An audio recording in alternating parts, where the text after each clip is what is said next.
Today on Monkey Life, Alison's in the Netherlands to collect a lonely female woolly monkey who's lost her mate and needs companionship.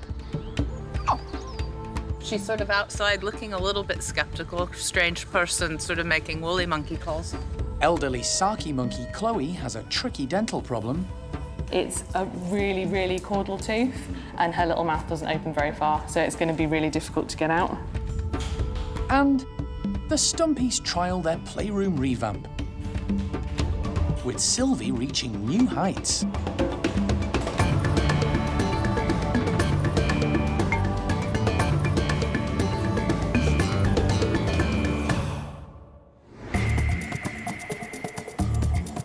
Monkey World in Dorset, buried deep in the English countryside, is the largest sanctuary of its kind on the planet. The team, led by Dr. Alison Cronin, rescue and rehabilitate abused and unwanted primates from all over the world. Everybody's well aware that they need to be looked after carefully. They should be okay. The park provides a home for more than 260 monkeys and apes from 24 different species.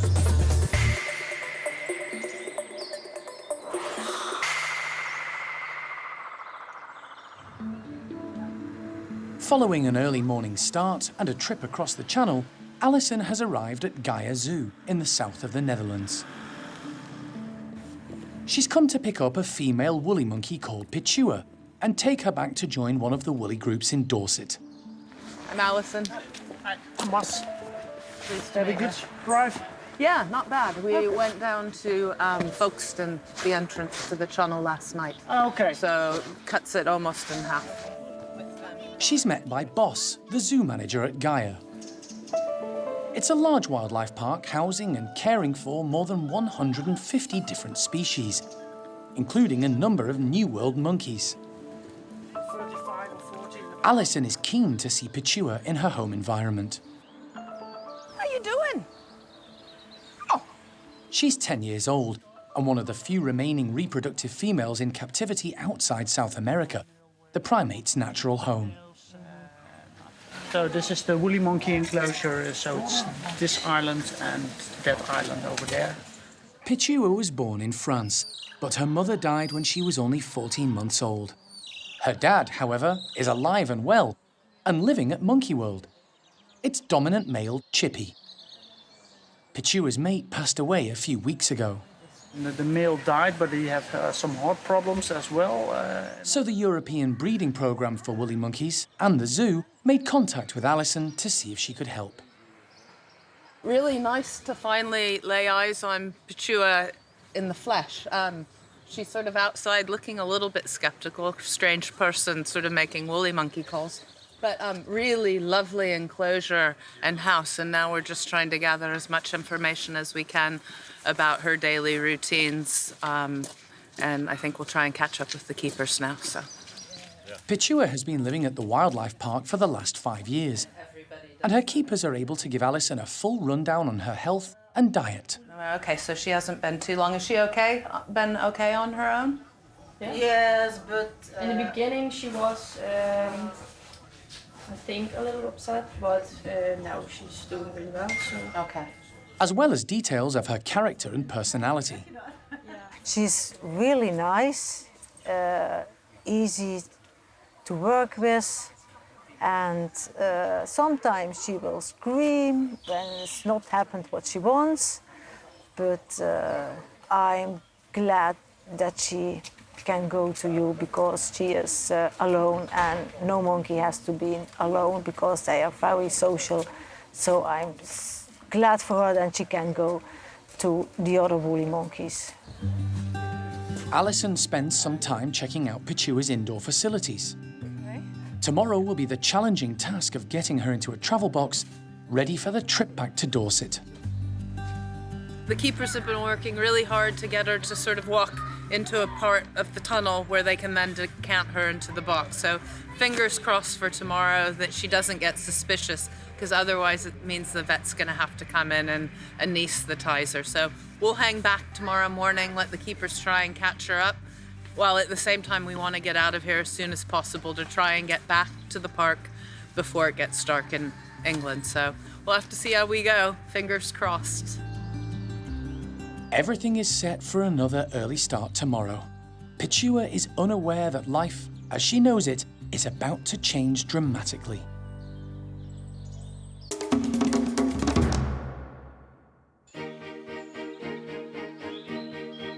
The strong winds and heavy rain over the winter have abated, and the weather in Dorset has improved. The warmer days have encouraged the primates to start spending more time outside, giving the staff the opportunity to do some renovation work inside their houses. One group who've certainly put their indoor space to the test are the stump-tailed macaques, known as the Stumpies. Although not always the most active group, they can be brash and boisterous, and their activities have left the playroom a little worn and in need of TLC. The team have added new climbing structures with lots of branches to hang things from, and more walkways linking everything together. It's all designed to keep the group active and give those who need it help with their mobility.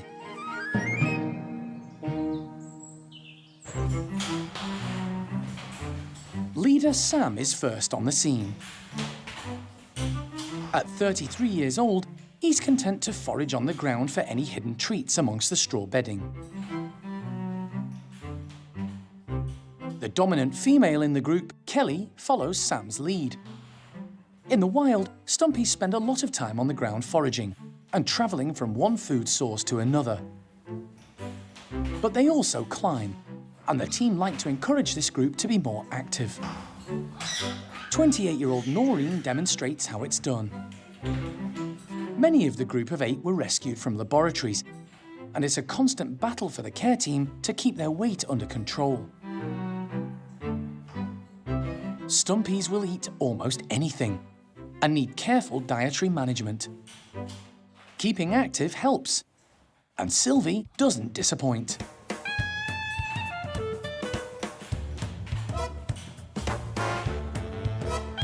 She's 22 and the youngest in the group. She's also the most nimble and agile and greets the new playroom layout with real enthusiasm.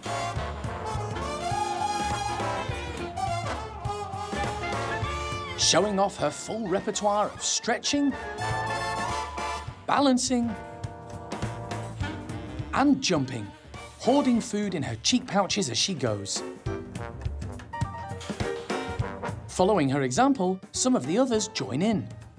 Charlie hangs from the mesh, trying to grab some food from a suspended barrel, while higher-ranking Noreen climbs up and pushes Sylvie out of the way to grab whatever's left. It seems the playroom renovations are a hit all round, with the normally sedate Stumpies.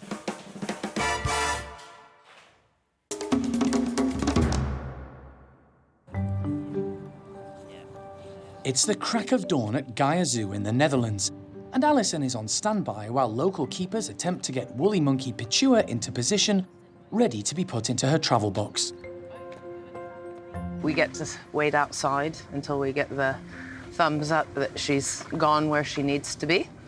Otherwise, we're all going to have to wait around for quite a bit longer for the vet to turn up to give Pichua an anesthetic, and nobody wants that. So we're all hopeful that the early morning start is going to work.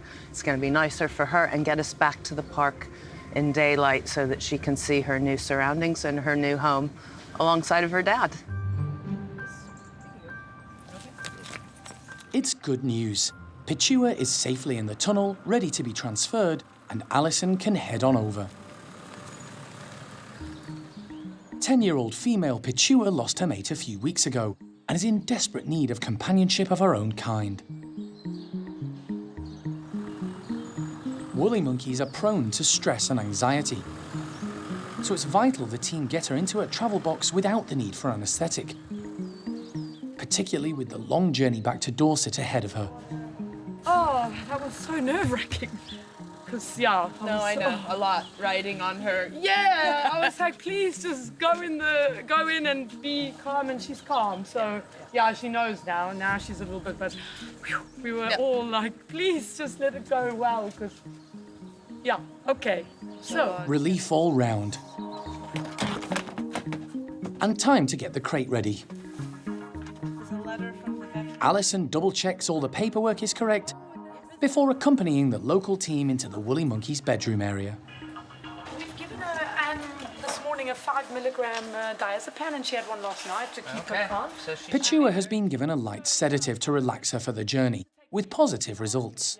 Really calm and nice. So, you know, she trilled hello to me, and yeah, I think she's going to go okay. Happy she'll have a relaxed and stress-free woolly monkey to transport, Alison waits outside while the keepers load her into her box.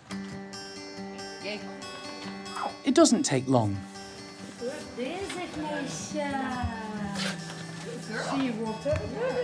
Oh, Chua.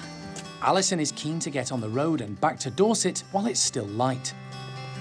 But there's just time for Pichua's keepers to say their final goodbyes. Yes. You're going to miss Yes. But we know she gets it good. That's good. She got a good life. We now got about 7.5, 8 hours to go, but Pichua thing seems really good in the box and really calm, so yeah, shouldn't be too bad. I think everybody's a bit emotional here. It's a sad day for the Dutch team who've looked after and loved Pichua. But they know she's heading for a bright future with companionship of her own kind.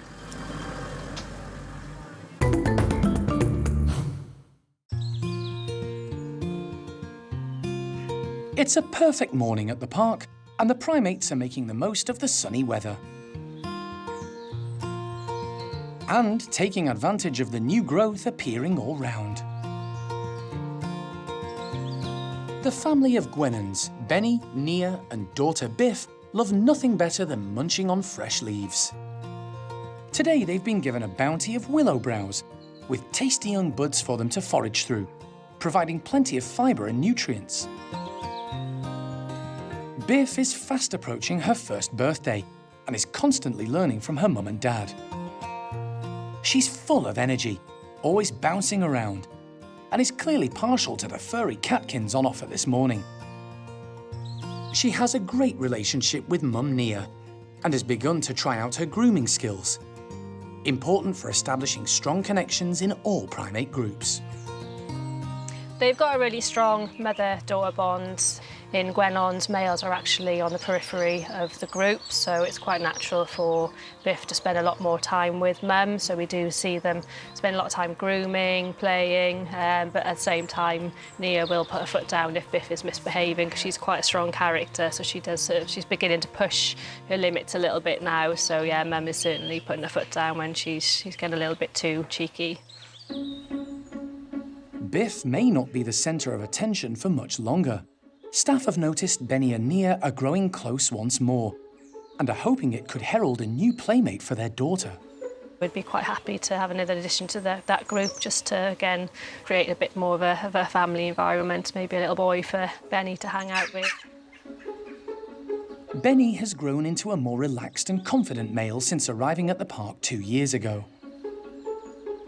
He's in absolute perfect physical condition. He is just an extremely handsome boy. His confidence with the keepers has just come leaps and bounds. We're starting to try and do a lot more training with him now. So yeah, he's got just a really nice chap. Living with the Gwenons are Patus monkey Meetzer and aging ring-tailed lemur George, otherwise known as the odd couple. At age 28, Meetzer is getting on in years and can be quite serious. She spends a lot of her time making sure George is safe and happy, especially when Biff is up to mischief. The enclosure has been designed with all the group in mind. There's plenty to keep the Gwenons active up high and enough space for Meetzer and George to have time for themselves.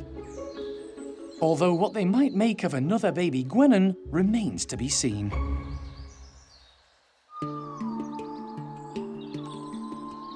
Across the park, elderly saki monkey Chloe has a problem. In the last few days, staff have noticed a small lump on her lower jaw. It could be due to a dental issue, so they've called in local vet Holly Asquith Barnes to take a look. Since arriving at the park in 2018, Chloe hasn't experienced any problems with her teeth. At 27 years old, She's elderly for a saki, but still fit and healthy and enjoys a good diet. Sakis actually have quite sort of strong teeth. They need them because nuts actually form quite a big part of their diet, so they need great big long teeth to get into the nutshells to get the nuts. It's actually quite hard to tell sort of particularly lower teeth and back teeth. It's very difficult to get a good look inside the mouth. So you don't tend to kind of be aware of any problems until you see sort of the animals stopping to eat and being selective over the types of food they eat. With Chloe, we didn't really notice any change until we saw this lump sort of appearing. So it's going to be interesting to see what we find when we have a look in there. At the park's hospital, the vet team are getting ready. Have you got her most up-to-date weight? Yes. Cool. Chloe arrives in a travel box, and animal director Jeremy manages to safely take hold of her so she can be anaesthetised using just gas. It's always a bit anxious watching these guys, particularly Chloe's 27, so she's an older lady, which always adds that little bit of extra risk factor. So yeah, all we can do is sort of watch anxiously. Perfect. Thanks very much. Once under, Chloe is intubated, and vet Holly starts her examination. She's got one horrible one, just there. Oh yeah. I think it's probably at the back. That one. Mm-hmm. It doesn't look that bad, to be honest, but it's a really, really caudal tooth, and her little mouth doesn't open very far, so it's going to be really difficult to get out. It's a cause for concern. Because of Chloe's age, the team don't want her to be under anaesthetic for too long. A difficult extraction could take time. Chloe's got a bad back tooth, which is causing an abscess on her lower jaw. Because she's quite old and she's quite little, it's very difficult to get her jaw open to extract the tooth. So we're just coming up with a plan to extract it in a safe way that doesn't take a long time so we can wake her up quickly. Once that's agreed, Holly gets to work. It's a fiddly job working in a small space and requires a steady hand. But after just 10 minutes of drilling and gentle pulling, it's done, and Holly is satisfied. I reckon that'll do it for that one. Holly has managed to remove the infected tooth. Happy with her? Next, she takes a look at another problem area, a tooth which has snapped on the top part of Chloe's jaw. It's a little bit wobbly and it's really broken. There we go. Right, I think we should have a look at the other side now. On the other side of Chloe's mouth, she finds another dental issue. Right, she's got a cavity on this side as well. Do you want me to do the same, or do you want me to leave it because it hasn't caused an abscess? No, you just do it. Do you want me to just get it done now? It's going to be a quick job, yeah. Cool, okay. We'll just do it the same as the last one, all right? The team have been monitoring the length of time Chloe has been under, but decide it's better to proceed than have to call Holly back again in a few weeks to anaesthetise the elderly saki monkey for a second time.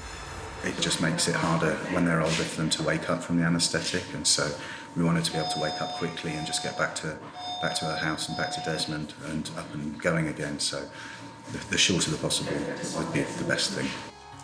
Right, nearly there. Thankfully, Holly sorts the problem out quickly. Her teeth actually weren't too bad. She had one broken, sort of slightly wobbly one at the top, and two back ones which were both fairly grotty with cavities in. So we've taken out the ones with cavities and the wobbly one, and the rest of them are really nice. We think we've removed the source of the pain and the swelling, so hopefully she should be fine now. Chloe is transferred back into her travel box. The team will keep an eye on her until they're satisfied it's safe to take her back to her bedroom and the love and companionship of her mate Desmond. It's late afternoon, and after a day that started at 4:30 in the morning, Alison has arrived back in Dorset. With her is the park's newest addition, 10-year-old female woolly monkey, Pichua. While Alison's been on the road, the team at the park have been busy preparing a bedroom for the new arrival. This is where she'll stay initially, in order to get acclimatised to her new surroundings. Been getting everything ready for her, just getting her rooms all nice and kitted out, woolly monkey style. She's got a nice outside area as well, so we've been quite busy to make sure that it's all suitable for her arrival. She going on there? Alison has been planning major changes for the 3 groups of woolly monkeys who live at the park for some time. Until these are finalised, Pichua will be kept in the domestic marmoset house, where she'll have 2 big bedrooms and an outside enclosure to herself. She'll also have 14 noisy marmosets as neighbours, and will be able to hear a group of woolly monkeys just across the way, led by her dad, Chippy. The team quickly release Pichua into her new home. Come on, missus. 8 hours in a small box is long enough, and she's straight out to have a look around. You're all right. Oh, that stinky box. Yay. Alison is delighted that after such a long journey, Pichua seems calm and stress-free. Oh, straight into eating. She's great. So hopefully this is a good sign for everything to come in terms of meeting other woolly monkeys, making sure she's fit and healthy. We'll keep her in here for, I don't know, a wee while, just to know that she's fit and healthy, and why we then make a decision on who we bring over to her, or whether she actually goes and joins one of the groups. We have a little bit of considering to do on that front. It'll be an interesting voyage of discovery to get to know Pichua and everything about her. So, no, it's going to be an interesting few days, couple of weeks, really. Time will tell if Pichua will settle at the park, but with the team's expertise at looking after woolly monkeys and companionship of her own kind on hand, there's every chance she's found a home for life. Girl. Next time on Monkey Life. Newly arrived female chimp Kalu meets big male Brian. Good girl. She's doing really good, so I'm pleased. And Capuchin Erico muscles in on a new log pile.